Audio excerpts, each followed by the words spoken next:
অনেক দিন পর মা আজকে ছোলার ঘুগনি করেছিল, তো সেটা দিয়ে সকালের ব্রেকফাস্ট হলো। তো আমরা রুটি দিয়ে ছোলার ঘুগনি দিয়ে খেয়ে নিলাম। আর করেছিল একটা লিট্টি। তো মা এটা রোজই বানায় নিজের জন্য, সেখান থেকে অর্ধেকটা আমি ভাগ বসিয়ে নিই, আমি নিয়ে নিই। আর হচ্ছে আম, এই আমের সময় আম না খেলে তো হয় না, তো এটা তো মাস্ট। তো পাপা নিয়ে এসেছিলো আগের দিন রাত্রে আম, তো তাই খেলাম। আর মাসি এনেছিলো মিষ্টি, তো সেটাই খেয়ে নিলাম। তারপর হচ্ছে বিকেলবেলা চলে গেছিলাম একটু স্যান্ডউইচ বানাতে। ভাবলাম যে অনেক দিন স্যান্ডউইচ খাই না, মাসি এসেছে তো একটু স্যান্ডউইচ বানিয়ে খাওয়ানো যাক, আর নিজেরও খাওয়া হয়ে যাবে।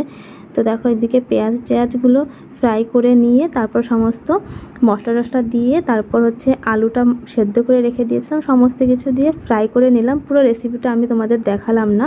তারপর দেখো ব্রেডের মধ্যে সমস্ত আলুগুলো দিয়ে ব্যাটারের মধ্যে দিয়ে চুবিয়ে তারপর হচ্ছে ফ্রাই করে নিলাম। আমাদের স্যান্ডউইচ রেডি।